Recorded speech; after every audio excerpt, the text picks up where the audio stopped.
d'avoir accepté ce soir d'intervenir. Comme toujours, le format est le même. Elle va parler pendant 45-50 minutes et ensuite il y aura un temps pour les remarques, les questions, les réactions diverses et variées. Je vois ici et là un certain nombre de médecins, donc peut-être qu'ils auront des choses à dire sur cette question-là. Et je rappelle que c'est un partenariat avec d'une part le mouvement des EI en France et l'association Amérim, le groupe local des EI de France. Donc je vous souhaite une bonne soirée et je laisse de suite la parole à Sarah. Bonsoir à tous. Alors, je ne vois pas moi exactement qui est là, mais en tout cas, bonsoir à tous. Oui, alors j'ai voulu faire un titre un peu drôle avec un plagiat exactement comme disait Jean-Charles du film Chérie, j'ai rétréci les gosses, pour vous parler un petit peu des risques en génétique. Alors, avant de commencer sur la présentation, je vais d'abord me présenter. Au niveau professionnel, donc je suis conseillère en génétique diplômée depuis 2006, 2007, je ne sais plus, sortie des premières promotions françaises, travaillé 10 ans en France et arrivée depuis pas si peu que ça en fait maintenant, depuis 3 ans en Israël et installée à Jérusalem. Donc ça, c'est d'un point de vue professionnel. D'un point de vue EI, je suis rentrée aux EI en 90, donc toute petite bâtissette. Je ne vous donnerai pas l'âge exact, comme ça vous ne calculerez pas mon âge. J'ai fait un parcours jusqu'à travailler au Centre national, où je m'occupais de la logistique des camps avec comme commissaire général David Gian. Et ensuite, je suis revenue pour gérer la logistique du 90e avec Karen Alali. Et comme disait tout à l'heure Jean-Charles, je continue chaque année avec Charles Tenenbaum et toute une équipe à travailler sur la soirée intermouvement de jeunesse du mémorial de la Shoah. Voilà, donc ça c'est pour le parcours en résumé. Du coup, on va passer sur le sujet qui nous intéresse ce soir. Donc, j'ai voulu vous parler des différents risques en génétique. Hop. Voilà, super, vous voyez tous, et vous me voyez, c'est parfait. Donc, en fait, je vais vous parler du conseil génétique de façon générique et générale pour que vous arriviez à comprendre ce que c'est et quel est son intérêt, son impact et à qui ça s'adresse. Et vous allez voir que ça ne s'adresse pas effectivement toujours aux personnes auxquelles on penserait. Là, c'est des définitions qui sont très larges du conseil génétique. Alors, je vous invite à les lire si vous avez 2 secondes. Mais en gros, ça veut dire que le conseil génétique, c'est surtout une transmission d'informations sur une pathologie ou sur une particularité pour aider les personnes, les patients, à prendre des décisions de façon les plus éclairée et dans un état psychologique le plus ouvert possible. Je vous ai mis ces définitions, pas tellement pour la définition en tant que telle, mais pour que vous voyez un peu depuis quand on parle de conseil génétique. Sur la deuxième, comme vous le voyez, c'est marqué 1975. Ce n'est pas une blague. Le conseil génétique, c'est un truc qui date depuis longtemps, un peu depuis qu'on sait qu'il y a des maladies génétiques. Ça a été très réfléchi. Et comme je vous disais tout à l'heure en introduction, par exemple, en France, ce n'est pas si vieux que ça, puisque ça date de 2005-2006, l'ouverture des premières formations pour devenir conseiller en génétique. Michel Revel, qui en parle en 1994 à l'UNESCO, est un généticien strasbourgeois, un professeur de génétique strasbourgeois, qui était un élève de Mendel, donc qui est quelqu'un de la vieille école et qui déjà avait cette notion de l'importance du conseil génétique. C'est pour ça que je vous ai mis ces définitions, pas tellement pour les textes. Ce qui est important dans le conseil génétique, un conseil, on sait ce que c'est, donc c'est vraiment apporter une information sans le côté paternalisme qu'on pourrait y voir, mais de quoi? Un conseil sur quoi? Un conseil sur des risques. Risques sur quoi? Sur une maladie, sur des maladies, sur des symptômes, sur comment une maladie génétique peut se transmettre et quels sont les modes de transmission et quels sont les différents types de maladies, qu'est-ce qu'on peut avoir comme signe sur cette maladie particulière qui pourrait nous atteindre ou dont on pourrait souffrir dans notre famille. Donc ça, c'est ça, tous les risques dont on va parler.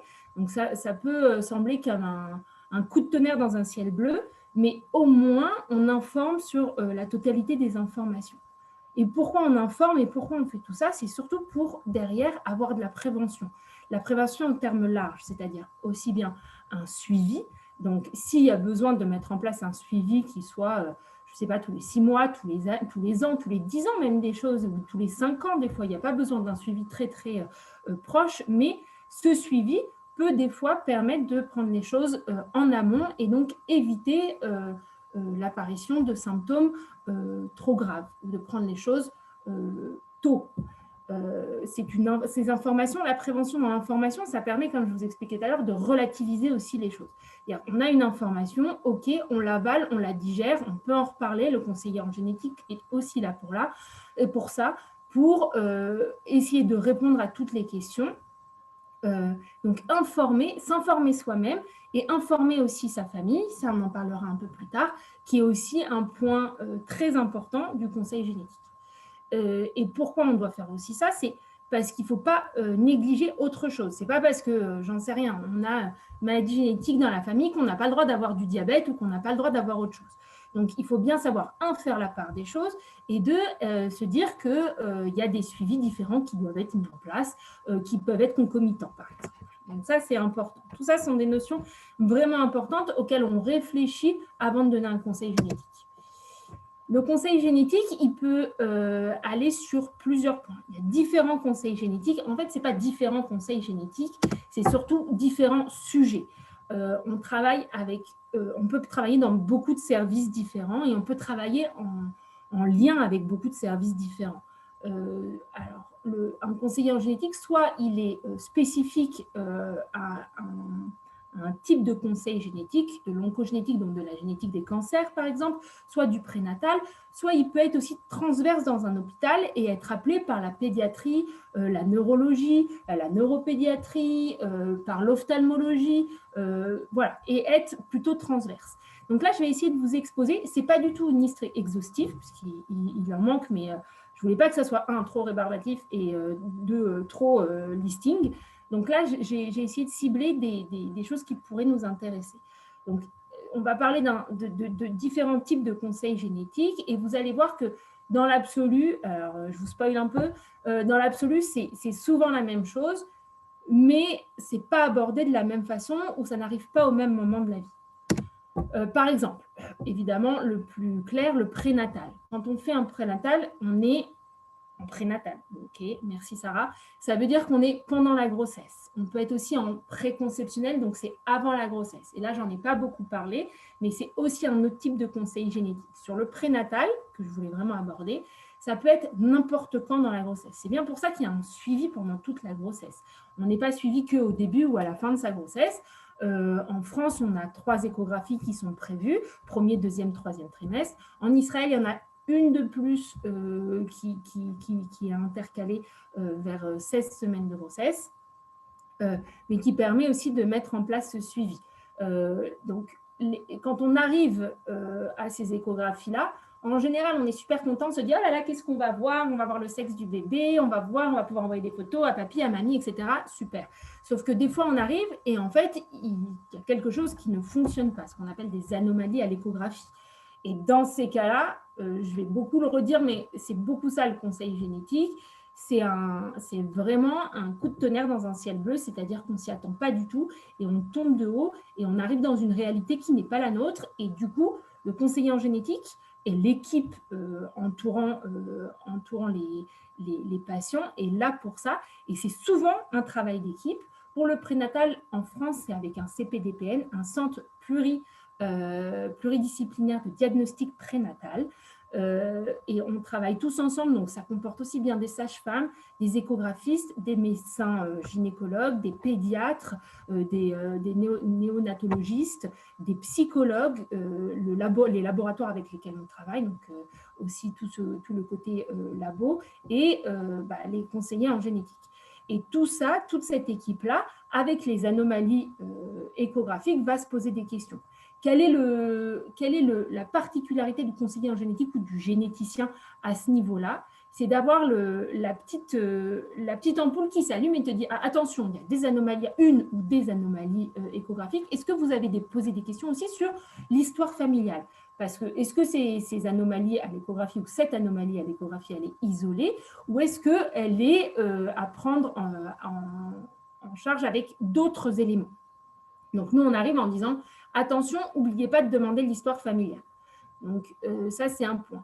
Mais ça, c'est du côté médical. Au niveau du patient, ou du couple surtout, le rôle du conseiller en génétique, c'est d'essayer de rassurer le patient. Alors là, ce n'est pas très facile de rassurer, mais au moins de donner de l'information. Comme je disais tout à l'heure, on est vraiment dans de l'information qui soit la plus complète possible pour plusieurs choses. Essayer de comprendre la situation. Ça ne veut pas dire que ça va être entendu. Ça va être écouté, mais entendu, pas souvent à ce moment-là. Donc, on va se répéter, on va essayer de donner les informations le plus claires et surtout le plus audible possible, d'essayer de dire qu'il peut y avoir un risque, mais un risque de quoi?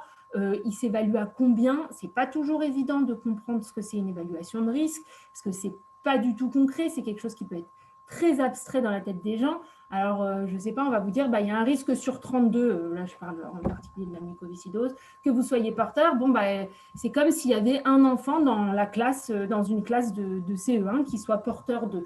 Il faut arriver comme ça, et on travaille beaucoup sur les images pour essayer de permettre aux personnes de pouvoir avoir une représentation de ce que peuvent être ces risques. Parce que le risque, c'est vraiment quelque chose qui est très, très abstrait.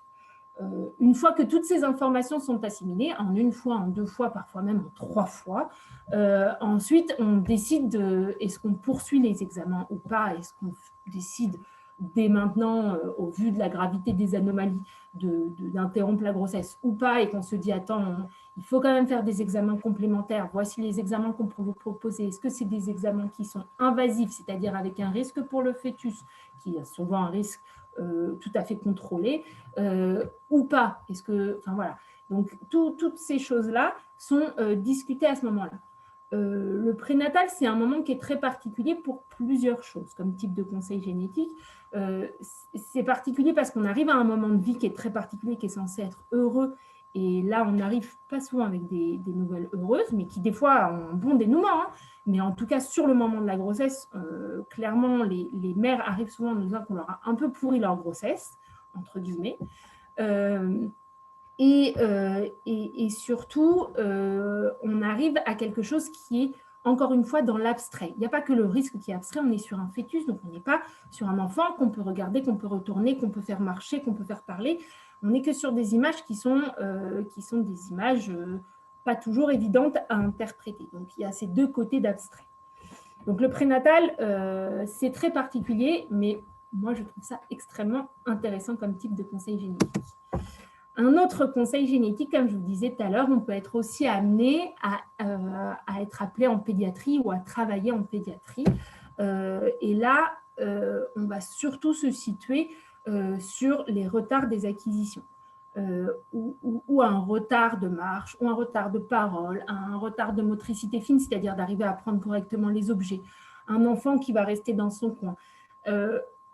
La difficulté avec ce type de particularité, c'est qu'il faut être vraiment très à l'écoute des parents. Parce qu'en général, alors souvent les médecins nous envoient en nous disant, bon, on a vu une mère, ça fait 10 fois qu'elle nous dit que son enfant en a un problème, nous on ne trouve pas, machin et tout. Et quand on creuse un peu en consultation, on peut poser des questions un peu plus particulières que n'ont pas le temps de poser les pédiatres ou les médecins de la PMI ou les suivis à l'école, etc., les infirmières d'école, etc. C'est des questions un peu plus pointues et qui peuvent orienter vers des diagnostics particuliers. Je ne vais pas du tout parler d'autisme ce soir, parce que l'autisme est encore quelque chose complètement à part, qui est a priori ou très peu monogénique, c'est-à-dire due à une mutation d'un seul gène, une maladie génétique en tant que telle, mais qui est plutôt multifactorielle. Donc, je vais mettre ça sur le côté pour le moment.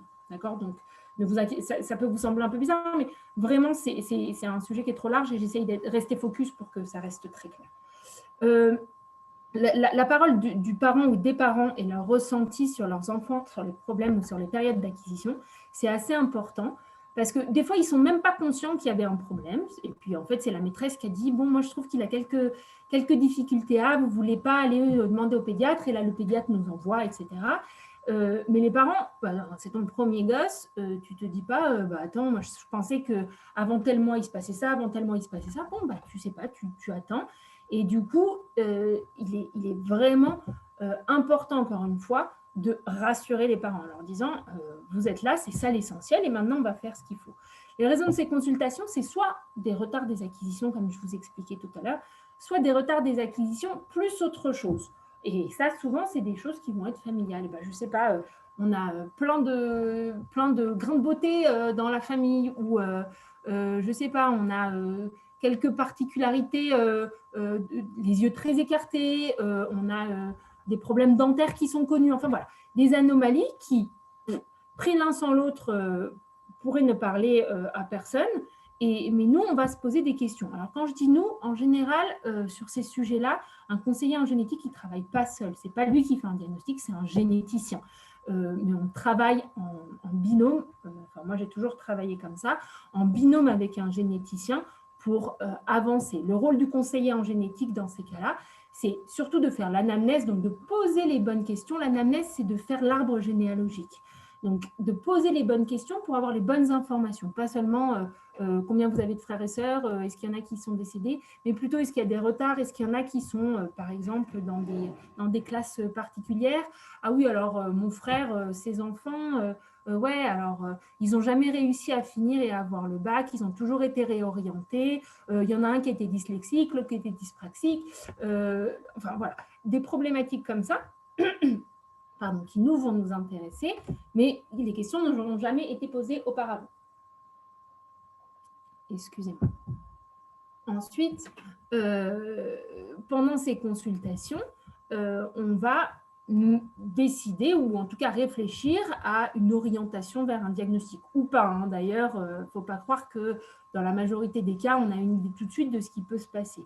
Et encore une fois, je dis on parce que je fonctionne moi en binôme en tout cas là-dessus. Donc, on va réfléchir à un test génétique, mais on ne va pas faire un test génétique comme ça, en disant « Ok, c'est parti, on fait un test génétique, on vous rappelle quand c'est fait, bonne journée ». Évidemment, non. On va d'abord expliquer ce test génétique, quel type de test génétique, ça on va le voir un petit peu après, comme ça vous allez comprendre quels sont les différents types de tests génétiques qui peuvent être proposés. Qu'est-ce qu'on attend de résultat de celui-ci? Donc, le résultat, il peut être noir, blanc ou gris. C'est ça qu'on va expliquer, c'est-à-dire d'avoir une information claire, mais qui est plutôt positive, c'est-à-dire qu'on n'a rien identifié, ou une information qui dit on a identifié quelque chose, mais on n'est pas sûr de ce que c'est, par exemple. Donc, tout ça, on explique en amont pour qu'au moment où on fasse le rendu du résultat, déjà, le fait de rendre un résultat, c'est déjà assez anxiogène comme ça, mais qu'au moins, ils aient la notion de ce qu'on peut avoir comme type de résultat.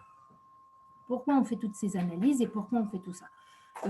Au final, c'est pour une meilleure prise en charge de l'enfant. Parce que des fois, il faut des soins adaptés.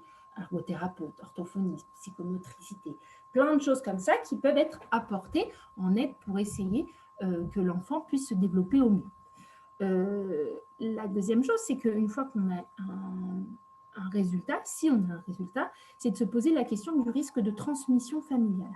Alors là, on rentre dans une dimension qui est autre, qui n'est plus seulement la dimension de la petite famille, entre guillemets, qu'on a devant nous, c'est-à-dire les parents et l'enfant. On rentre déjà avec l'enfant et ses frères et sœurs, et surtout, on rentre dans un cadre plus large entre les parents, leurs frères et sœurs aux parents, les enfants, et encore plus large. Et là, du coup, c'est qui doit être prévenu de cette information? Et ce n'est pas toujours évident, en fonction des histoires familiales aussi, de savoir comment prévenir et qui prévenir. Ensuite, la dernière chose qui est importante pour ces enfants, c'est de discuter avec les parents de quel est le suivi, aussi bien au niveau de la génétique, est-ce qu'il y a un suivi, on veut les voir tous les ans pour voir s'il y a une évolution, si peut-être on n'a rien trouvé sur nos tests génétiques et du coup, peut-être on veut les revoir pour se poser des questions et voir s'il y a d'autres signes qui apparaissent au cours du temps. Et alors, il y a aussi des gens qui sont très importants avec lesquels on travaille, qui sont les associations de patients et les professionnels spécifiques dont je parlais tout à l'heure, les ergothérapeutes, les orthophonistes, les psychomotriciens, les psychologues, tous ces gens-là qui sont une aide pour prendre en charge de façon globale le patient. Mais les associations de patients, ça peut aussi, alors il y a des gens qui n'ont pas du tout envie d'aller vers les associations de patients, c'est tout à fait leur choix, mais souvent il s'est avéré que c'était une aide pour avoir l'impression d'être moins seul pour les familles. Quand tu débarques dans le monde de la génétique et du pathologique, c'est pas toujours évident. Encore une fois, c'était un coup de tonnerre dans un ciel bleu. Un autre type de syndrome que j'ai voulu aborder parce qu'il n'est pas facile aussi, c'est tous les syndromes qui sont sans atteinte cognitive, c'est-à-dire sans retard des acquisitions et sans retard mental. Un syndrome, de façon générale, c'est un ensemble de plusieurs symptômes. Ça ne veut pas dire dans un syndrome qu'il y a obligatoirement une atteinte cognitive. Ça peut juste être des pathologies où on a une atteinte qui est des maladies multisystémiques, c'est-à-dire que ça touche plusieurs organes. Ça nécessite par contre, effectivement, dans ces pathologies-là, une prise en charge qui est souvent pour chaque organe, donc assez lourde et qu'il faut bien préciser, quoi. Par exemple, la plus connue, évidemment, la mucoviscidose, la chondroplasie, qui est aussi une pathologie sans retard des acquisitions. Enfin, il y en a de temps en temps, hein, c'est jamais du 100%, mais dans la majorité des cas, il n'y a pas de retard des acquisitions. Le syndrome de Marfan, qui est un exemple assez typique d'une maladie multisystémique, c'est-à-dire que ça touche à la fois les yeux, le squelette, le cœur, qu'est-ce que ça touche et du coup, c'est des maladies qui sont graves parce qu'il faut qu'elles soient bien prises en charge et à la fois les yeux et qui doivent être bien prises en charge. Un autre exemple, c'est les polykystoses rénales. C'est des choses qu'on ne voit pas du tout. Tu as des kystes sur les reins, super, mais tu ne le sais pas tant que tu n'as pas été vérifié, en tout cas pour certaines formes. Il y a des formes qui sont un peu plus graves que d'autres où on a des conséquences, mais d'autres où on a juste des kystes sur les reins et on ne le sait pas. Quel est le rôle du conseiller en génétique là-dessus et du binôme généticien-conseiller en génétique?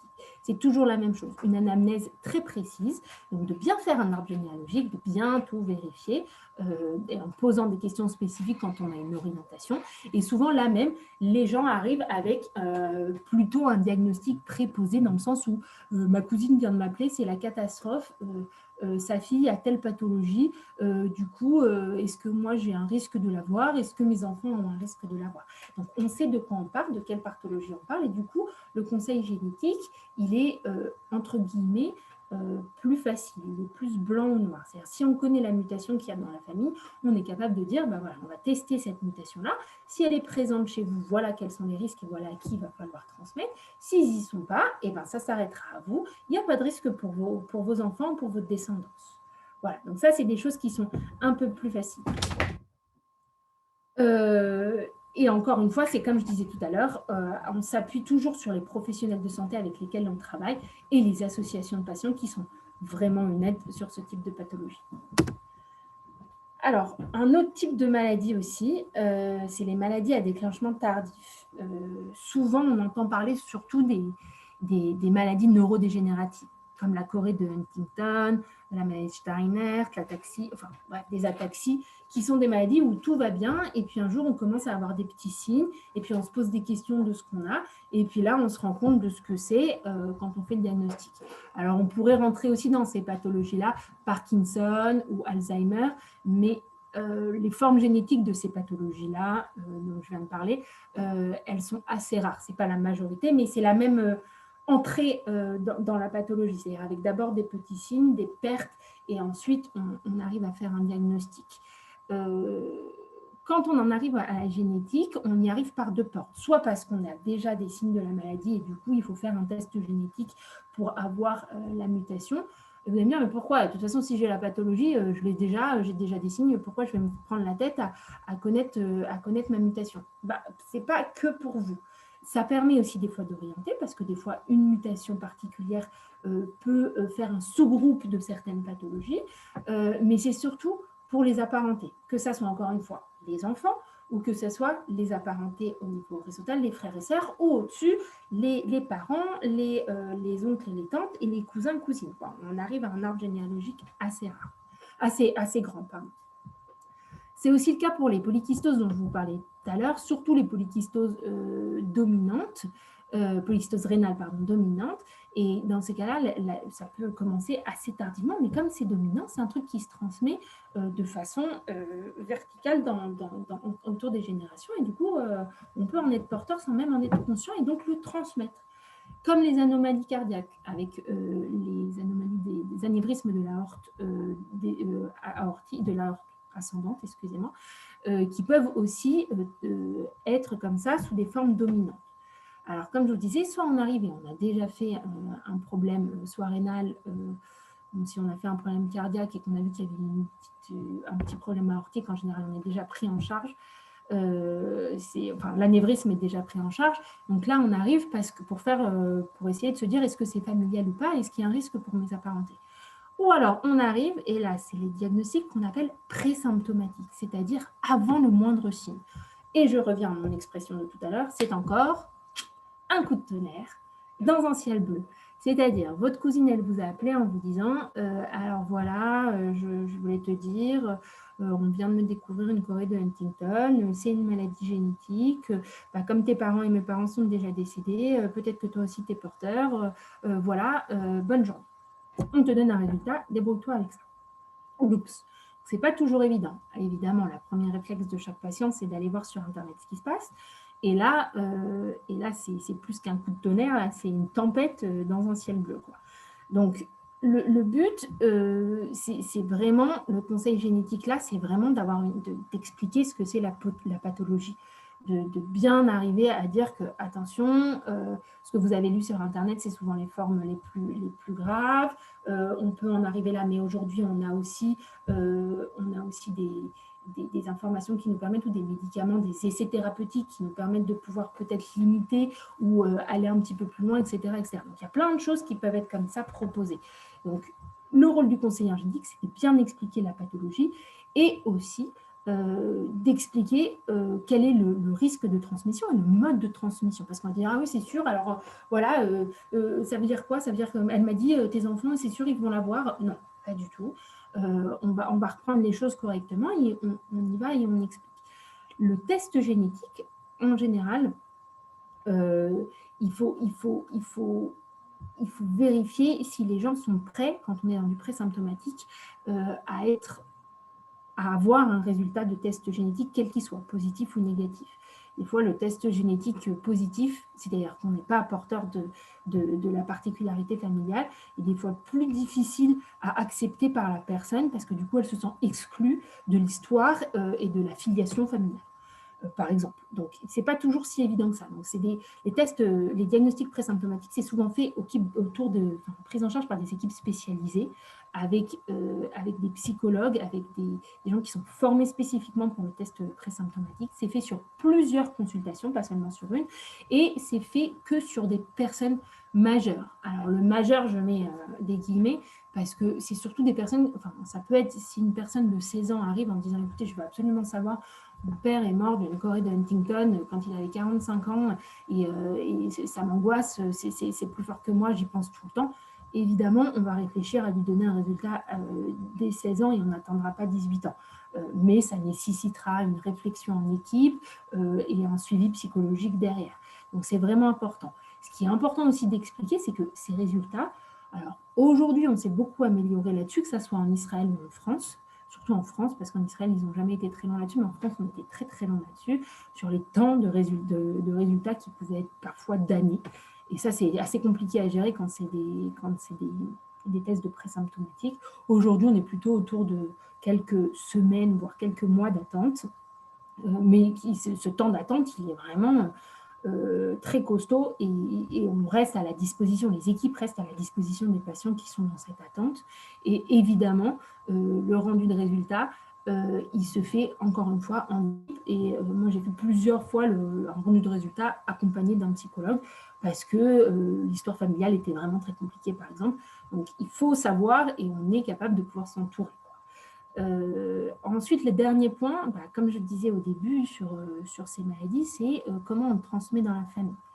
Alors, en France, ils avaient voulu à un moment mettre en place un truc, soit vous pouvez le transmettre directement à vos apparentés, soit vous pouvez passer par l'agence de biomédecine et elle envoie une lettre à vos apparentés et c'est un peu la lettre noire, quoi. Tu reçois une lettre de l'agence de biomédecine, tu as la goutte qui coule. Tu te dis, oh là là, qu'est-ce que c'est que cette histoire? Non, ça n'a pas réussi à être mis en place en France et personnellement, je trouve que c'est pas plus mal comme ça. Mais il est vrai que du coup, on n'a pas un vrai système qui permet de transmettre quand, par exemple, les familles sont brouillées. Transmettez l'information à ma cousine, mais moi, je ne lui transmettrai pas. Alors là, il faut travailler avec le patient en lui expliquant que ce qui serait bien, c'est qu'il le transmette peut-être à quelqu'un d'autre, peut-être qu'il y a quelqu'un d'autre de la famille qui est peut-être moins proche, mais qui pourrait transmettre l'information. C'est un vrai travail parce que c'est extrêmement important de transmettre cette information parce que s'il arrive quelque chose à un membre de la famille et qu'un autre membre était au courant, juridiquement parlant, la personne qui était déjà au courant peut être attaquée. Donc voilà, après, ce n'est pas seulement pour ça qu'on le fait, c'est surtout pour que l'information soit bien transmise dans la famille. Donc on peut transmettre des lettres préfaites qui expliquent ce que c'est la pathologie, la mutation, pour que la personne, nous on l'a vu à Paris, mais ses cousins sont à Marseille ou sont à Nice, et ils peuvent aller voir un génital, ou même sont en Israël ou sont au Canada, la lecture d'une mutation génétique, elle est la même dans le monde entier. C'est un alphabet, enfin, un dictionnaire international, ce qui est assez fastoche du coup. Donc, du coup, il suffit, même si tu ne sais pas lire la langue, tu peux transmettre, tu peux comprendre de quoi on parle. Donc, on peut faire aussi des lettres et on peut aider comme ça à la transmission. Mais cette transmission, surtout pour ces maladies à déclenchement tardif, elle est vraiment importante et il faut qu'elle soit faite dans les formes. Alors, des fois, on reçoit avec des mails. Alors, voilà, j'ai reçu un mail avec un résultat. Mon oncle me dit acquis de droit. Waouh!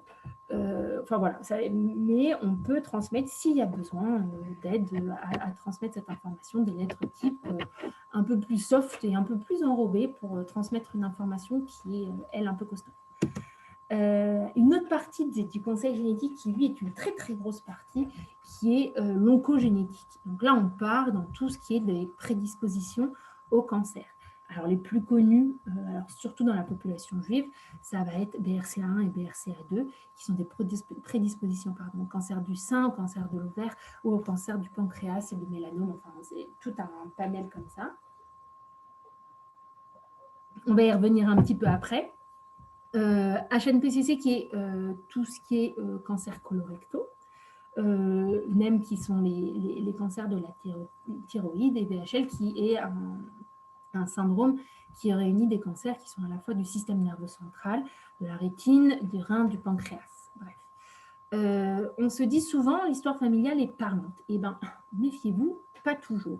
Surtout sur les anciennes populations, parce que des fois, les cancers, quand il y a un cancer à 30 ans, c'est vrai que souvent on sait, mais des fois, le cancer, il peut être à 50 ans, sauf qu'avant, des fois, on décédait d'autres choses avant 50 ans, et du coup, le cancer n'arrivait pas.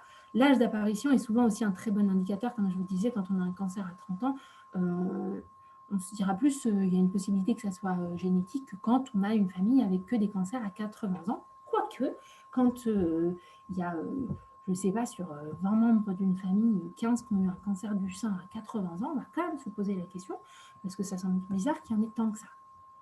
Mais généralement, la porte d'entrée, c'est aussi l'âge d'apparition des cancers. Le diagnostic, il peut être, comme on l'a fait tout à l'heure, c'est-à-dire présymptomatique, comme on en parlait tout à l'heure, c'est-à-dire qu'on arrive avec, ma cousine a eu un cancer du sein, elle a fait une recherche, elle a une mutation BRCA, ou post-symptomatique, j'ai eu un cancer du sein, on a fait la recherche et il y a une mutation BRCA, par exemple. Là aussi, comme je le disais tout à l'heure, pour les maladies qui sont multisystémiques, ça peut, comme je vous l'ai dit dans les plus connus, ça peut être multisystémique, c'est-à-dire il y a une importance d'un suivi qui soit global et qui ne soit pas que sur, par exemple, le sein. Parce qu'on se retrouve des fois avec des femmes qui ont été suivies que pour le cancer du sein et qui se retrouvent 10 ans après avec un cancer un cancer des ovaires ou un cancer du pancréas qui n'aurait pas été pris en charge correctement ou assez tôt. Donc, c'est des choses auxquelles il faut faire attention. Encore une fois, le rôle du conseiller en génétique ou du binôme conseiller génétique-généticien, c'est encore une fois de bien faire l'anamnèse. Alors, ma tante, ouais, elle est morte d'un cancer, elle avait mal au ventre, c'était un cancer du ventre, mais je ne sais pas quoi. Alors, l'estomac, ce n'est pas la même chose que le côlon. Les reins, ce n'est pas la même chose que la vessie. Voilà. Donc, c'est la prostate, par exemple, c'est pas la même chose. Ouais, alors il a eu un cancer des poumons, mais bon, il travaillait dans les mines et il fumait 4 paquets par jour. Évidemment, on va peut-être pas le prendre en charge, même si on va peut-être moins le prendre en compte, même si le cancer a eu lieu à 55 ans. Vous voyez ce que je veux dire? Donc, il y a plusieurs choses comme ça auxquelles il faut faire attention. Donc, l'anamnèse assez précise. Après, on définit le risque. C'est-à-dire, OK, alors c'est votre cousine du côté maternel, mais en fait, c'est la cousine qui est... Enfin bref, il faut bien redéfinir les risques parce que des fois, les gens, ils ont des cancers dans leur famille, parce que le cancer est quand même une maladie très répandue malheureusement. Ils ont des cancers des deux côtés de la famille. Oui, alors mon père a eu ce cancer-là, mais du côté de ma mère, il y a ma tante qui a eu ce cancer-là. Donc du coup, c'est la même chose? Non. Effectivement, il peut y avoir, il y a des familles comme ça où il y a une prédisposition du côté maternel et une prédisposition du côté paternel. Mais souvent, on va s'orienter vers un côté. Des fois, on n'est pas capable de se dire de quel côté ça va passer. Quand on trouve une mutation, on va tester les parents si on peut les tester, s'ils sont toujours vivants. Et dans ces cas-là, on verra de quel côté il faut orienter les tests génétiques. C'est pour ça, expliquer un résultat, c'est très important parce que ça a un impact à la fois un impact personnel, un impact familial et encore une fois, on est donc sur l'horizontalité, donc les cousins, cousines, et sur le haut, les oncles et les tantes, mais aussi sur le risque de transmission. Et là, on en arrive encore à des prédispositions. C'est pas j'ai une mutation BRCA, donc je vais avoir un cancer. Non, c'est j'ai une mutation BRCA, donc j'ai un risque augmenté à partir d'un certain âge d'avoir un cancer. Donc, quels sont les examens qu'on met en place et à quel moment on teste aussi des apparentés jeunes. Voilà, tout ça, c'est des questions qui se posent et qui doivent être expliquées aux patients. Je vous rassure, tout ça ne sont pas fait sur une seule consultation, sinon on ne s'en sort pas et surtout on ne garde pas, c'est pas entendu. Tout ça est fait au fur et à mesure et comme je le disais au début, on reste toujours disponible pour avoir une consultation. Moi, j'ai souvent des patients qui venaient avec je vous ai amené ma cousine puisque vous m'avez dit qu'il y avait un risque pour elle. Je n'étais pas capable de lui expliquer, donc je me suis dit qu'elle prenait rendez-vous, je viendrai avec elle, et puis comme ça, vous lui réexpliquerez tout, et moi j'entendrai à nouveau. Ok, très bien, il n'y a pas de souci, on peut faire ce genre de choses. Un autre sujet en termes de conseils génétiques qui est l'infertilité. Alors l'infertilité, il y a l'infertilité masculine et l'infertilité féminine. C'est deux types d'infertilité différentes qui peuvent avoir des causes différentes. Mais tout type d'infertilité, il faut d'abord en connaître l'origine. Soit il y a une anomalie chromosomique qui peut ne pas être du tout connue, comme je disais pour certaines pathologies où on peut être porteur sans savoir qu'on a cette maladie-là, qui ne sont pas du tout connues dans la famille. Par exemple, une microdélétion du chromosome Y, à part avoir un problème d'infertilité, tant que tu n'essayes pas d'avoir des enfants, tu ne peux pas savoir qu'il y a un problème d'infertilité. Il n'y a pas d'autres problèmes associés. Un syndrome de Turner, des fois, il y a d'autres signes qui peuvent être associés. Là, on passe du côté féminin. C'était pour vous mettre un peu les anomalies chromosomiques qu'on peut avoir d'un côté de... Les maladies à expansion de triplet, alors là, on ne peut pas rentrer dans les détails, mais en gros, c'est des maladies qui sont assez graves et qui ont une transmission où certains sont porteurs et dans la génération d'après, la maladie s'exprime parce que justement, on a eu une surexpression d'un triplet, comme l'X-fragile ou le Steiner, par exemple, ou alors des mutations génétiques. Et alors là, je vous mets le plus gros exemple, et surtout en France, un tout petit peu plus qu'en Israël, mais en France, c'est très connu. C'est le gène CFTR qui est donc responsable de la mucoviscidose, qui peut aussi être responsable simplement, entre guillemets, je dis bien entre guillemets, simplement d'une infertilité masculine. Donc, il y a une personne sur 32 en France qui est porteur, qui est porteur d'une mutation du gène CFTR et une personne sur 25 en Bretagne. Donc, vous voyez, c'est vraiment pas beaucoup. Vous baladez dans le métro, allez dans une rame de métro, il y a 50-70 personnes, mais il y a au moins 2 ou 3 personnes qui sont porteurs d'une mutation du gène CFTR. C'est pas négligeable du tout. Donc là, encore une fois, on va faire une recherche sur les antécédents familiaux. Alors, en général, c'est pas toujours évident de savoir s'il y a eu des fausses couches, si la cousine à droite, elle a eu des fausses couches, si, ah oui, ils ont mis longtemps à avoir des enfants, ah, ils ont eu des jumeaux, mais je sais pas si c'est parce qu'ils ont utilisé une fécondation in vitro ou si c'était naturel. Enfin, voilà. Les informations sur l'infertilité et sur la procréation sont un tout petit peu plus délicates à obtenir. Mais bon, en fonction de ce que nous disent les gens, on a des fois des informations ou des idées de comment les interpréter. Pourquoi on fait un conseil génétique?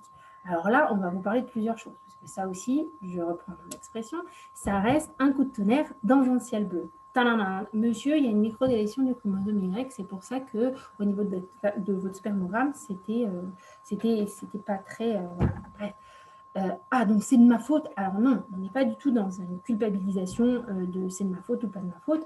C'est surtout une simple information qui permet de pouvoir orienter correctement et de savoir quel type de procréation médicalement assistée ils peuvent avoir accès, que ça soit une FIVIXI, c'est-à-dire où on va récupérer directement un spermatozoïde qu'on le réintègre. Est-ce qu'on passe par un donneur de sperme? Enfin voilà, on peut avoir... ou est-ce que du coup un donneur d'ovocytes, hein, dans l'autre sens aussi, ça peut aussi arriver. Je ne suis pas du tout en train de dire que c'est toujours du côté masculin, loin de moi l'idée. Mais voilà, on peut exprimer les différents types de PMA auxquels les gens peuvent avoir accès. Ça, c'est la première chose. Et ensuite, s'il y a une particularité, attention, des fois, est-ce qu'il ne faut pas mettre en place aussi un diagnostic prénatal ou préimplantatoire? Et là, on rentre dans un process qui peut être long, en fait. En France, un diagnostic préimplantatoire, ça peut aller jusqu'à 2 ans. Ouais, je crois qu'on se limite, enfin, ils étaient passés à 18 mois même sur certains centres, pour réussir à essayer de mettre en place une grossesse. Donc, voilà, c'est une bataille. Donc, le conseil génétique, là, il est très important pour bien déculpabiliser les gens. Ça, c'est vraiment le plus important. Il n'y a pas de faute de qui que ce soit, c'est comme ça. Et d'apporter une aide. Le but de faire un diagnostic, un conseil génétique sur un problème d'infertilité, c'est parce qu'on a une aide à apporter. C'est pas pour dire « Ah bah voilà, hein, on le sait maintenant, hein, bah, bonne chance. Hein. » Non, c'est vraiment parce qu'on peut apporter une aide en général derrière. Voilà, je voulais faire un petit point un peu sympa sur le conseil génétique et les juifs. Alors, comme il y a une idée très reçue de les Ashkénazes sont tous porteurs de maladies génétiques, c'est surtout chez les Ashkénazes qu'on en trouve? Non. On trouve aussi bien des maladies génétiques transmissibles chez les Ashkénazes que chez les autres populations. Donc, toutes, hein, les séfarades d'Afrique du Nord, comme les Irakiens, les Iraniens, les Yéménites aussi. En fait, ces anomalies, enfin ces particularités génétiques qui se transmettent, elles sont souvent dues à des îlots génétiques, c'est-à-dire que les populations restaient beaucoup entre elles à ce moment, enfin sur les générations précédentes, et du coup, il y a des particularités qui sont restées. Oh, je suis déjà à 44 minutes. Alors, je vais faire un petit peu plus vite. Donc, chez les Ashkénazes, un certain nombre de pathologies. Chez les autres, voilà, de manière non exhaustive, c'était juste pour vous donner un petit peu tout ce qu'on avait comme information. Si vous voulez avoir une information plus claire, je vous ai mis un lien qui est un lien vers le site du ministère de la Santé israélien qui est en français sur toutes les pathologies sur lesquelles en Israël on est testé en fonction de notre origine. Voilà, si ça vous intéresse. À quoi ça sert de faire un conseil génétique? Comme je l'ai dit, donc c'est beaucoup de la répétition, donc ça va aller vite, Jean-Charles, excuse-moi. Le conseil génétique, c'est important pour comprendre la maladie. Déculpabiliser les gens, que ce soit les parents. Mon enfant a une maladie génétique, c'est de ma faute. Non, c'est jamais de la faute de quelqu'un. C'est parce que pendant ma grossesse, j'ai bu un verre de vin. Non, c'est pas parce que pendant votre grossesse, vous avez bu un verre de vin. Ou c'est ma faute, depuis que j'ai 18 ans, je fume de la bœuf, c'est pour ça que j'ai un cancer. Non, c'est pas pour ça. Tu as une mutation qui fait que tu as une prédisposition, etc. etc.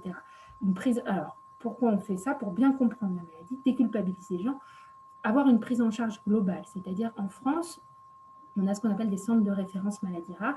Donc, en fonction des pathologies, on peut être pris en charge par des personnes qui travaillent spécifiquement sur la pathologie. Donc, ça, c'est très important de bien être orienté. Et nous, on peut orienter, donc le binôme généticien, conseiller en génétique, mais aussi les associations de parents et de patients. C'est plutôt patients et pas parents, qui sont tout à fait capables de vous orienter. un point très très important, le conseil génétique, c'est surtout pour limiter l'errance diagnostique. On arrive avec des familles qui, depuis longtemps, cherchent une explication et ne trouvent pas d'explication parce qu'on ne met pas de nom. Mettre un nom sur un syndrome, mettre une étiquette, ce n'est pas négatif. Ça permet souvent de pouvoir orienter les choses, avoir accès aux essais cliniques et aux essais médicamenteux dont je vous parlais, avoir une meilleure prise en charge et une facilité de la prise en charge financière en France. Ici, je ne sais pas encore trop comment ça fonctionne, mais en France, tout ce qui est MDPH, etc. Et faciliter aussi une communication à la fois dans une famille, transmettre ou pas transmettre, ça, c'est pas la question, mais c'est pouvoir dire ce qui se passe auprès d'un tiers, les écoles, les amis, l'administration, tout ça, et auprès de l'enfant, c'est-à-dire de la personne. Ok, tu as ça comme pathologie, on sait ce que c'est, on va pouvoir t'aider, on va t'emmener voir des spécialistes, on te prend en charge, tu n'es pas seul, c'est très important. La dernière chose qui est très importante, dont je n'ai pas arrêté de vous parler, c'est l'information aux apparentés.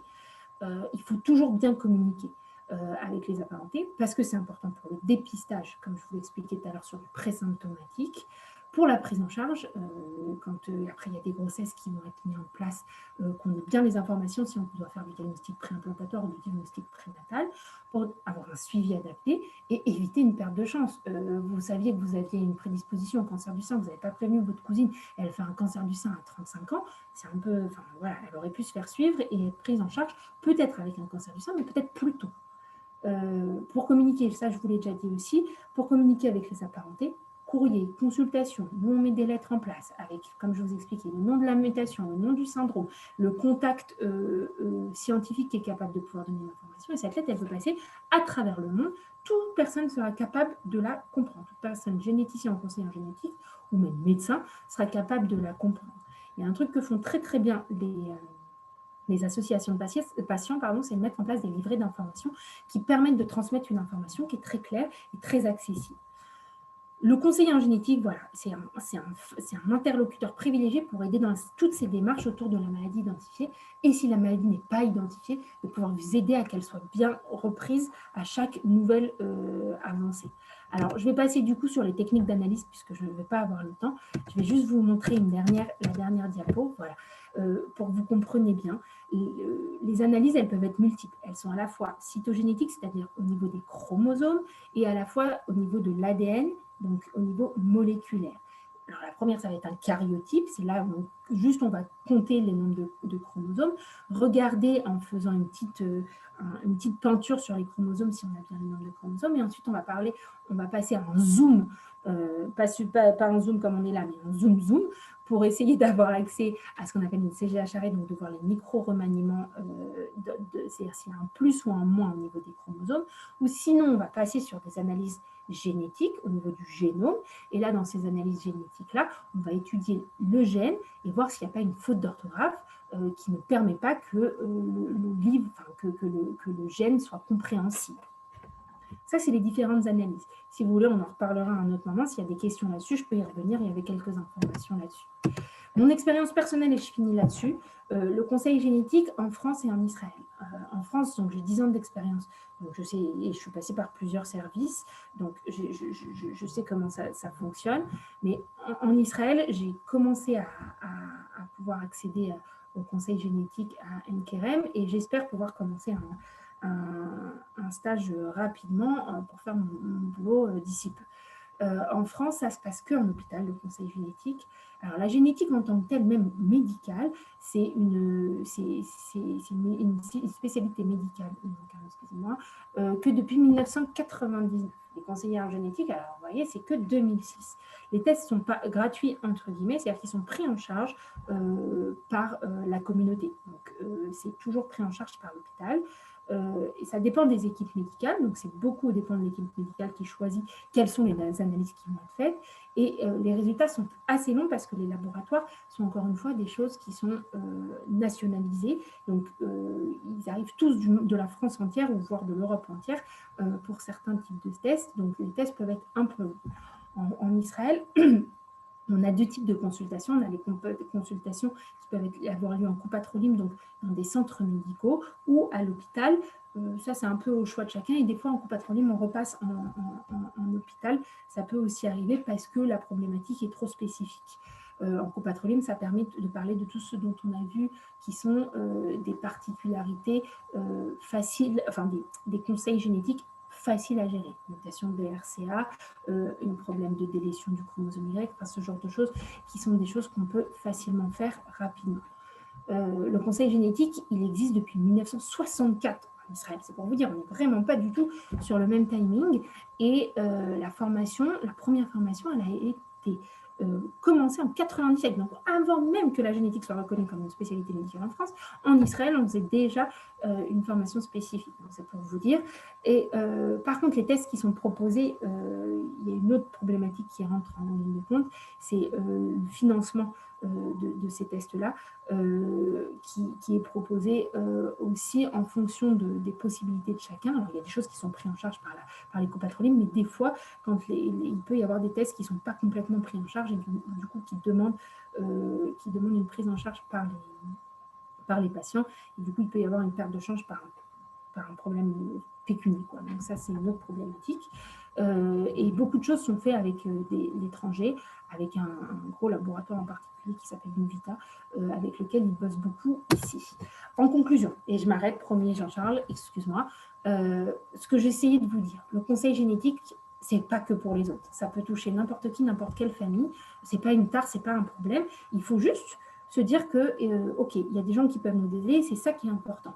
Il n'y a pas que des pathologies, comme je vous disais, avec un retard des acquisitions ou un retard mental. Il y a aussi tout ce qui est cancer, il y a aussi tout ce qui est maladie neurodégénérative, il y a tout ce qui est infertilité, il y a toutes ces problématiques-là qui peuvent être prises en charge. Nous, ce qu'on veut, c'est aider les familles, surtout dans la compréhension et dans l'information et la prise en charge la plus adaptée.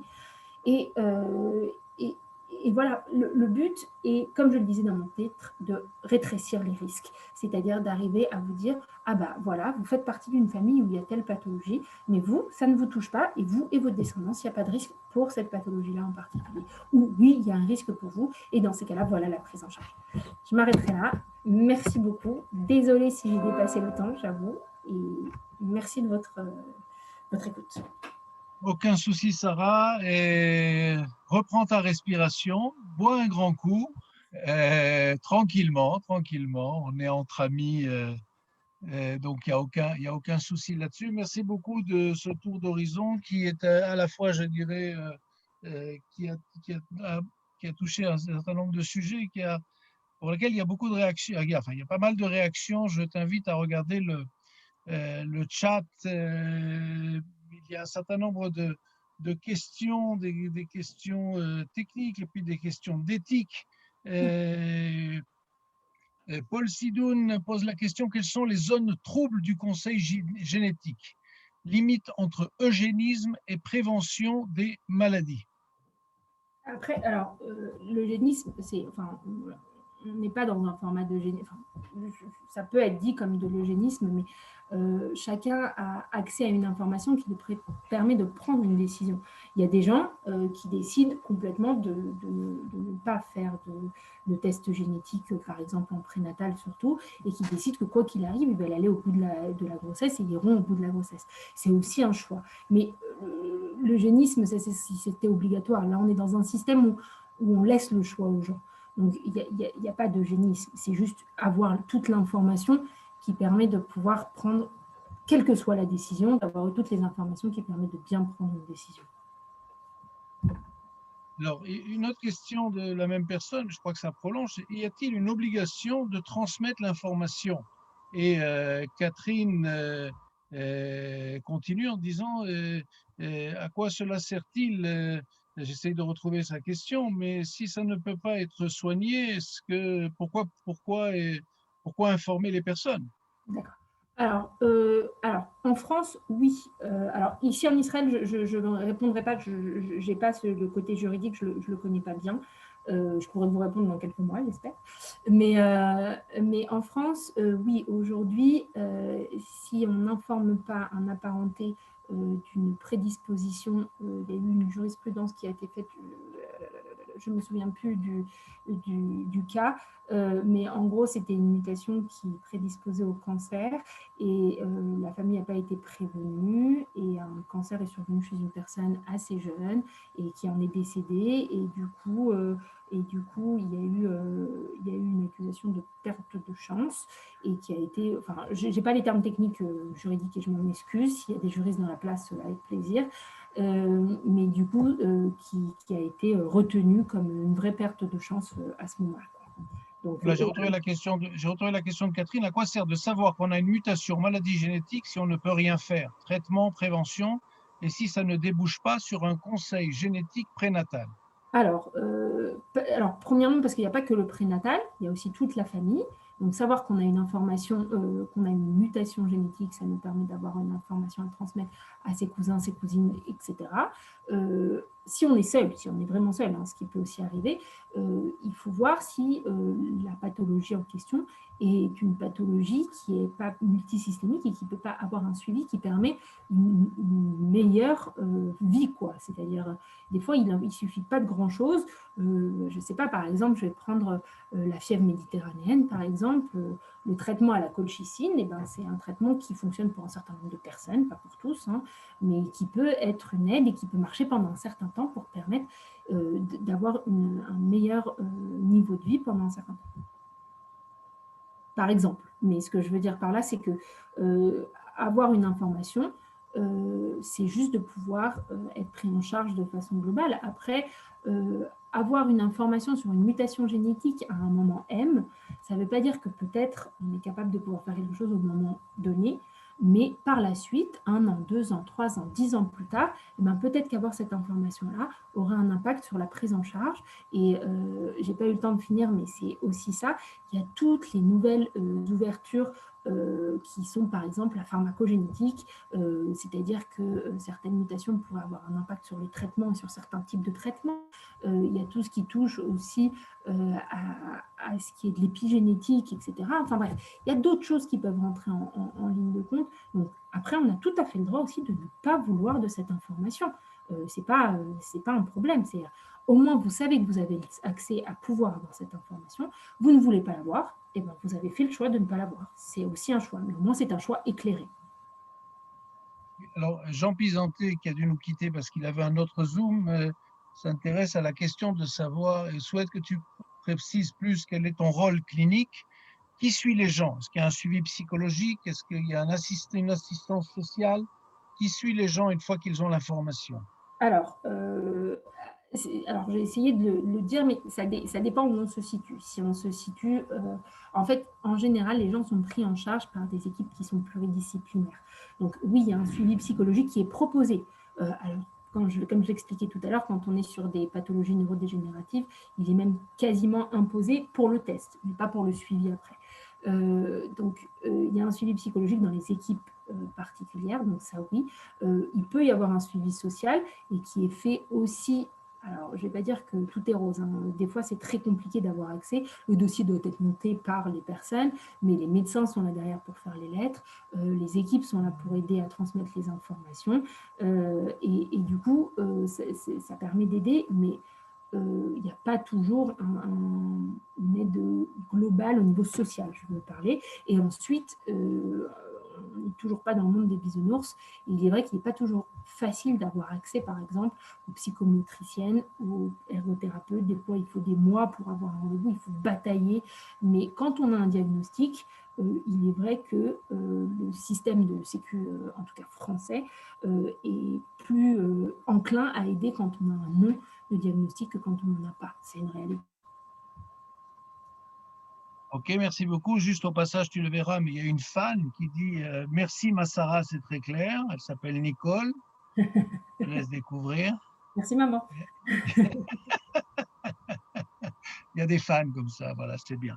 C'est très bien. Alors, il y a d'autres questions, mais en attendant, ce que je vais faire, puisque nous sommes en famille et qu'on n'a pas peur d'avoir une intrusion, avec ta permission, je vais réouvrir les micros pour tout le monde.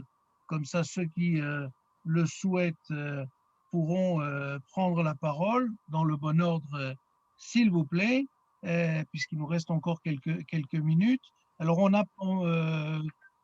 pose la question en ce qui concerne les tests prénuptiaux en Israël, avant d'aller sous la choupa.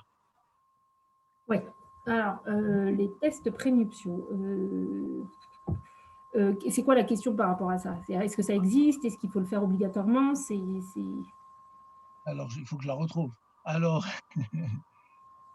là, voilà. Il faudrait parler des tests prénuptiaux très développés en Israël auxquels les jeunes couples peuvent avoir accès par la Coupat Cholim. Ça peut être utile. Tout à fait, exactement. Donc, c'est tout à fait, c'est plus une remarque, tout à fait. C'est des tests auxquels les couples ici ont accès, qui sont en fonction des populations qui sont des fois un peu plus dit de façon, il faudrait y aller quoi. Quand les deux parents sont ashkénazes par exemple, ou quand on vient des populations ultra-orthodoxes par exemple, on va essayer de... Mais encore une fois, ça c'est ce que j'expliquais tout à l'heure dans de ce que j'ai mis. On a sur le site du ministère de la Santé, c'est pour une fois assez bien traduit en français en plus. Donc, vous pouvez y avoir accès directement en français avec, en fonction des origines de chacun, quels sont les tests qui sont proposés et qui sont pris en charge par la Coupat Cholim, comme j'expliquais tout à l'heure, et d'autres qui peuvent être proposés pris en charge seulement si il y a un conseil génétique, soit donné par un généticien, soit par un conseiller en génétique qui dit que pour pour ce couple-là, c'est important de faire en plus ces tests-là et qui seront aussi pris en charge. Ou alors, quand dans les familles, il y a une peur, par exemple, ils peuvent, mais dans ces cas-là, contre paiement, demander des tests complémentaires. Mais il y a une base qui existe d'une dizaine de pathologies qui est recherchée de façon assez systématique en Israël, qui n'est pas fait du tout en France, hein, pour le coup, à part à l'hôpital américain pour les populations juives. D'accord, mais est-ce qu'on sait, par exemple, quand le résultat si le résultat n'est pas problématique, est-ce qu'on sait si les couples prennent le risque ou est-ce qu'il y a un divorce avant le mariage? Alors, en fait, ça se passe en deux temps. En général, c'est d'abord, il y a d'abord l'un des deux du couple, en général la femme qui est testée. Et s'il n'y a aucune mutation chez la femme, on ne testera jamais l'homme. Parce qu'on ne va pas payer pour des tests si on sait que c'est souvent des maladies. Alors, je vais reprendre un tout petit peu. C'est souvent des maladies autosomiques récessives. Ça veut dire qu'il faut que les deux parents soient porteurs pour que les maladies puissent apparaître dans la descendance. Dans ces cas-là, en général, on teste un seul des deux parents. Si le premier parent n'est porteur d'aucune des pathologies auxquelles on a essayé de tester, évidemment, on n'a pas fait un tour total, hein, on a testé spécifiquement, comme je disais, une dizaine de pathologies. Dans ces cas-là, on ne va pas tester le parent 2. Du coup, lui, il a peut-être une prédisposition, mais on n'en sait rien. Mais on ne va pas aller le tester. Il n'y a pas de raison pour le couple à tester le parent 2. Alors, je vous rappelle que les micros, vous avez la possibilité de poser votre question directement en ouvrant votre micro. Profitez-en pour ceux qui le... Moi, je veux bien, Jean-Charles, moi, je veux bien. Alors, Paul Sidoun. Bonjour, merci. C'est juste, est-ce que tu trouves en pratiquant ça que ça peut être comme de temps en temps en médecine, des moments où il y a trop d'informations et où des gens, moi j'ai eu une patiente qui comme ça, qui ne voulait pas faire des tests pour son cancer du sein, elle ne voulait pas être mise dans la lignée de sa famille, elle ne voulait pas. Ouais. Comment est-ce que tu as un vécu de ça? Oui, je comprends tout à fait la situation. Oui, ça arrive que des personnes ne veulent pas rentrer dans ce système-là et son focus, en général, c'est souvent des gens qui sont malades et c'est souvent sur de l'oncogénétique qu'on a ce genre de... Enfin, moi, que j'ai eu ce genre de réaction-là. C'est-à-dire, c'est des personnes qui sont déjà en train de se soigner et qui sont un peu focus sur eux-mêmes parce qu'ils en ont besoin et du coup ne sont pas du tout capables de pouvoir entendre cette information. Et je pense que c'est tout à fait audible. La difficulté, c'est juste qu'il faut arriver à bien faire comprendre qu'on ne fait pas seulement ces tests génétiques-là pour avoir une transmission ou une liaison filiale. C'est aussi pour eux parce qu'on sait que quand on a une mutation, une prédisposition au cancer, là en particulier du sein, bah, ce n'est pas seulement le sein. Ça peut être aussi le deuxième sein, ça peut être ça peut être le pancréas et ça peut être les ovaires. Donc en fait, c'est pas moi ce que j'essaye de leur expliquer. Après, ils ont tout à fait le choix de ne pas le faire, hein, ça m'est arrivé plusieurs fois, mais il faut bien arriver à comprendre que c'est aussi pour leur prise en charge personnelle que ça a une importance. Je respecte les précautions que tu as l'air de prendre, mais j'ai l'impression que tu n'es peut-être pas à un moment de ta carrière où tu as l'impression que déjà donner cette information à des gens qui n'en voudraient pas nécessairement, parce que c'est imposé, je ne connaissais pas cette loi en France, peut être très, très, très problématique. Tout à fait. Après, si moi je les vois, il faut aussi avoir cette notion, c'est qu'ils arrivent déjà à ma consultation, c'est qu'ils ont déjà fait un petit peu de chemin. Donc, ils sont pas, moi, je ne suis pas en amont comme les médecins, les oncologues ou même les médecins de ville, enfin les médecins de famille, qui, eux, sont le premier lien. Moi, s'ils sont déjà là, c'est qu'ils ont déjà fait une première démarche. Après, ils n'arrivent pas toujours de bon augure, et puis il y a une agressivité autour de ça aussi qui peut être présente, hein, tout à fait, et qui est tout à fait audible aussi. Mais j'ai déjà, je pense, toute une partie de ces gens-là que vous voyez, que moi, je ne vois pas parce qu'ils décident de ne même pas venir. Sarah, excuse-moi, bonjour, j'ai une question. Alors, moi, je suis médecin naprapathe, je suis arrivée il n'y a pas très longtemps en Israël, donc j'ai un petit peu, voilà, je ne sais pas trop comment ça se passe par rapport justement en oncogénétique. Si, par exemple, après, dans quelle mesure c'est la patiente qui va demander, en fait, avoir un oncotype DX, par exemple, pour sa tumeur du sein, ou avoir les tests BRCA1 ou 2, est-ce que tout ça, ça vient de la part des médecins, ou est-ce que le patient, disons, peut lui-même demander comment ça se passe, quel est le circuit? Est-ce que c'est la NAPAT qui sollicite les oncologues? Comment ça se passe? Ça peut, en général, ça passe par les oncologues. C'est-à-dire que c'est les oncologues qui donnent, qui demandent. Je n'ai pas entendu ta spécialité, excuse-moi. Je suis pathologiste, je suis médecin NAPAT. Okay. En général, c'est les oncologues qui arrivent et qui demandent une information.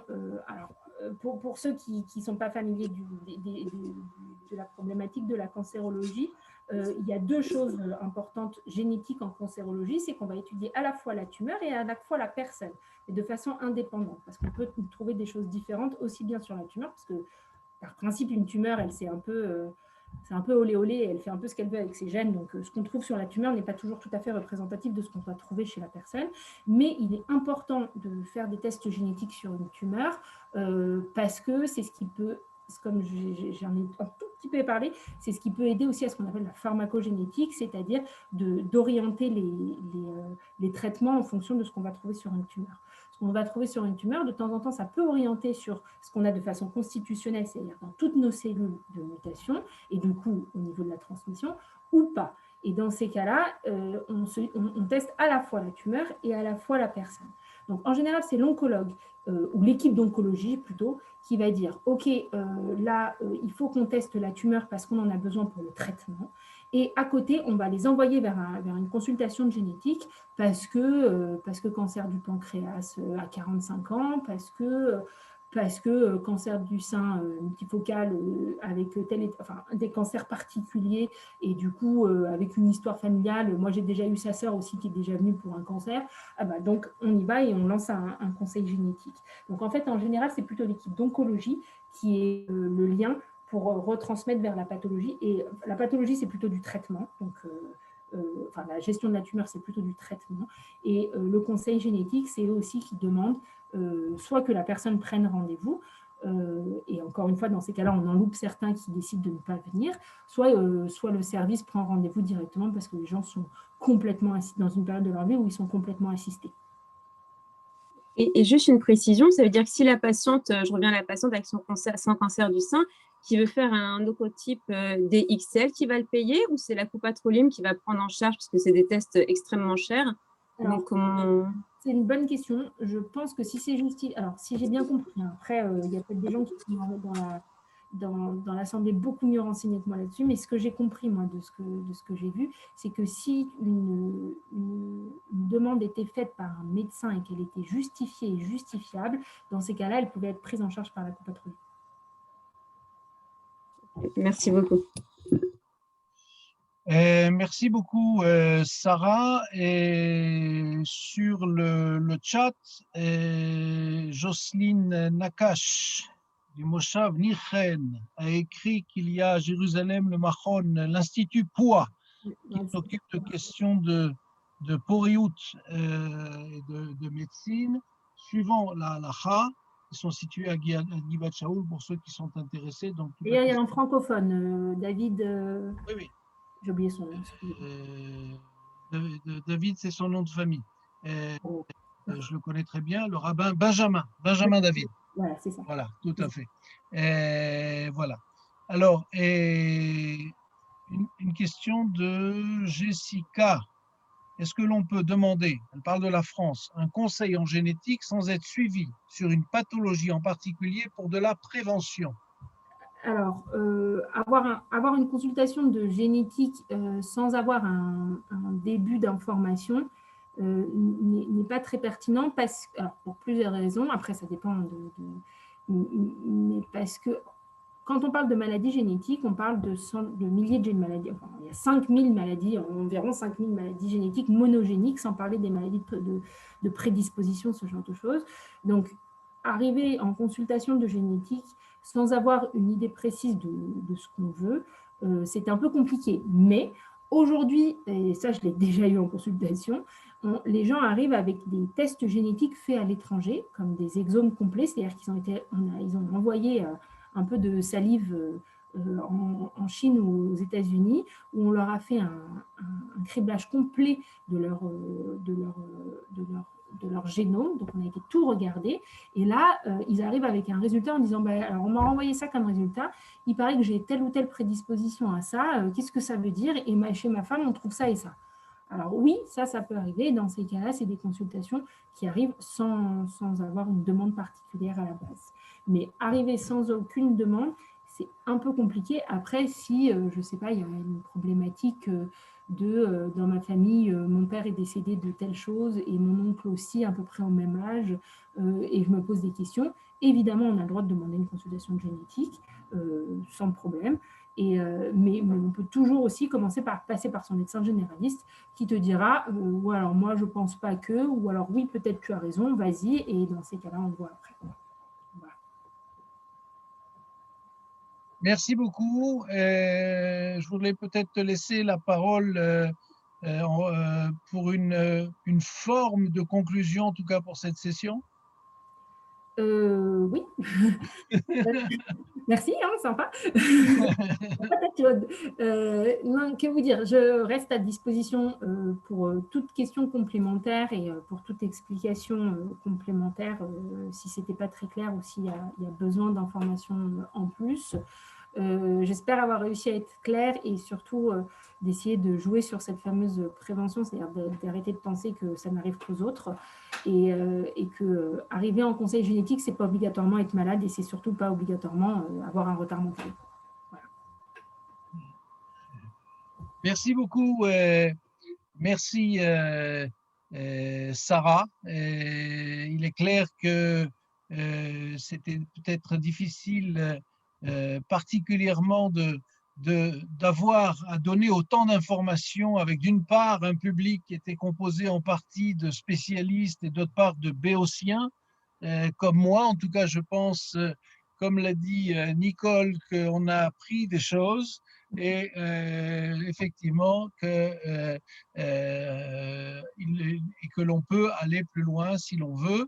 Et si vous avez gardé notre mail, et si vous avez besoin des coordonnées directes de Sarah, on se fera un plaisir de vous les transmettre avec son accord. Alors, en fait, on va continuer la semaine prochaine dans la médecine, mais si je peux me permettre, à un autre niveau, je n'ai pas dit lequel, eh bien, nous aurons une intervention, vous voyez derrière moi, nous aurons une intervention de Sami Kotek sur la question de Maïmonide. C'est un spécialiste de Maïmonide, il a commis quelques livres sur le sujet, et il abordera la question de savoir, d'après Maïmonide, qui était médecin lui-même, pas uniquement philosophe, et pas uniquement écrivain, et pas uniquement posek halacha, il était médecin, et donc, quelle est la définition du médecin parfait d'après Maïmonide. Donc, j'invite les médecins et tous les autres parce que quand on parle de Maïmonide, c'est toujours intéressant. Et quand c'est Sami Kotek qui en parle, vous pouvez me croire sur parole, c'est toujours intéressant. Merci beaucoup à vous tous. J'en profite pour vous dire Chodesh Tov, puisque ce soir, nous démarrons pour 2 jours un nouveau mois, un mois qui est à la fois un mois où on va se rappeler mardi soir de tous ceux qui sont tombés pour que l'État d'Israël existe aujourd'hui et de belle manière, avec le Yom HaZikaron, la journée du souvenir. Et mercredi soir, ce sera la fête de Yom HaAtzmaut, notre 14 juillet à nous. Et là, l'ambiance sera tout à fait différente. Merci beaucoup. On vous donne rendez-vous à la semaine prochaine. Merci à Sarah. Et faites attention à vous. Faites attention à vous. Au revoir. Merci, au revoir.